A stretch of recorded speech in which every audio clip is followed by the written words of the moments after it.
Κρυμμένη ανάμεσα στους λόφους της ημιορεινής Πάφου βρίσκεται μια από τις πιο όμορφες κοιλάδες της Κύπρου, η κοιλάδα της Έζουσας. Ο ομώνυμος ποταμός που τη διασχίζει είναι ο έκτος μεγαλύτερος ποταμός της Κύπρου, ο δάσος Πάφου. Τα κρυστάλλινα νερά του, ξεκινώντας από αυτή τη σχεδόν παρθένα περιοχή, θα διασχίσουν ένα μεγάλο μέρος της επαρχίας Πάφου και αφού περάσουν ΣΥΡΙΖΑ του χωριού Επισκοπή, θα κατηφορήσουν προς τις παρυφές του χωριού Αγία Βαρβάρα και θα καταλήξουν στη θάλασσα κοντά στην Αχέλεια. Η αιώνια ροή του νερού έχει λαξέψει βαθιά τη γη, αποκαλύπτοντας εντυπωσιακούς γεωλογικούς σχηματισμούς, αδιάψευστους μάρτυρες των πολύπλοκων γεωλογικών διεργασιών που δημιούργησαν την Κύπρο. Εδώ θα βρούμε εντυπωσιακές εμφανίσεις πτυχωμένων στρώσεων ηλιόλιθων και ραδιολαριτών. Θα βρούμε ακόμα μεγάλα τεμάχια από ανακρισταλωμένους υφαλογενείς ασβεστόλιθους που δημιουργούν γεωμορφώματα μεγάλης αισθητικής αξίας, με πιο εντυπωσιακό από όλα τον μεγαλόπρεπο γκρεμό της Επισκοπής.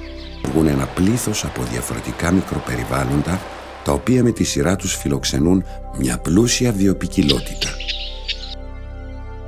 Είναι αξιοσημείωτο ότι στην κοιλάδα της Έζουσας έχουν βρεθεί 10 είδη φυτών που περιλαμβάνονται στο κόκκινο βιβλίο της Κυπριακής Χλωρίδας, το οποίο περιλαμβάνει τα πιο σπάνια και απειλούμενα φυτά του νησιού.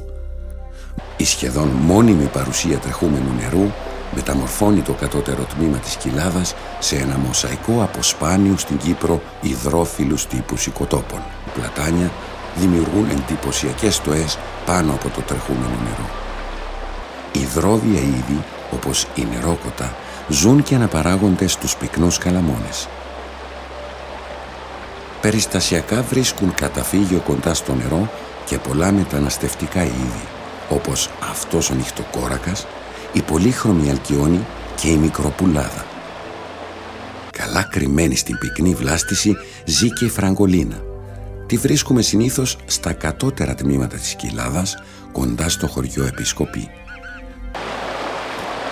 Στον ποταμό της Έζουσας μπορεί να βρει κάποιος και τα 3 είδη βατράχων της Κύπρου.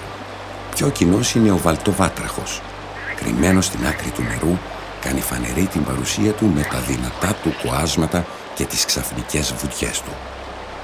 Πολύ εντυπωσιακός είναι ο κάβουρας του γλυκού νερού, που κάποτε αυθονούσε σε ολόκληρη την κοιλάδα της Έζουσας. Τώρα είναι πολύ σπάνιος και περιορίζεται μόνο σε συγκεκριμένα σημεία του ποταμού, κρυμμένο σε βαθιές τρύπες. Πολλά άλλα σημαντικά είδη πανίδας. Ανάμεσά τους το μεγαλύτερο σαρκοφάγο θηλαστικό της Κύπρου, η Αλεπού, καθώς και ο πάντα φοβισμένος λαγός. Οι πολύχρωμοι μελισσοφάγοι καταφθάνουν την άνοιξη και το φθινόπωρο κατά χιλιάδες. Εφορμώντας από τα ξερά κλαδιά, συλλαμβάνουν τη λία τους που αποτελείται από μεγάλα έντομα, κυρίως μελισσοειδή και σφικοειδή. Σχεδόν όλα τα έρπετα της περιοχής είναι ακίνδυνα. Μοναδική εξαίρεση αποτελεί η οχιά ή φίνα, και αυτή όμως μόνο αν ενοχληθεί γίνεται επικίνδυνη. Τα φρίγανα αποτελούν ιδανικό βιότοπο και για τον νυχτόβιο σκαντζόχυρο. Η εμφάνιση των ανθοφόρων βλαστών της Ουρτζίνια Μαρίτιμα τον Αύγουστο δείχνει ότι η ζωή συνεχίζεται ακόμα και κάτω από το ξερό χώμα. Η εντυπωσιακή ταραντούλα της Κύπρου, Χιτοπέλμα ολιβάσεουμ. Ανάμεσα στα ψηλά χόρτα, η πέρδικα αναζητά ένα ψηλό σημείο από όπου το ερωτικό της κάλεσμα θα ακουστεί όσο το δυνατό πιο μακριά. Και κάπου ψηλά σιωπηλός παρακολουθεί ο κορυφαίος κυνηγός του γκρεμού, ο Πετρίτης. Παλιές εκκλησιές και χώροι λατρείας.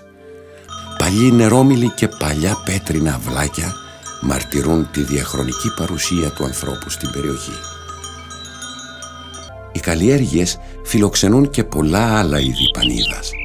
Στα αμπέλια κτίζει τη φωλιά του ο γλωρότυρος, ένα από τα πιο όμορφα και γλυκόλαλα πουλιά της Κύπρου. Τα περιβόλια αποτελούν κυνηγότοπο για το χαμολιό, ένα από τα πιο εντυπωσιακά ερπετά της Κύπρου.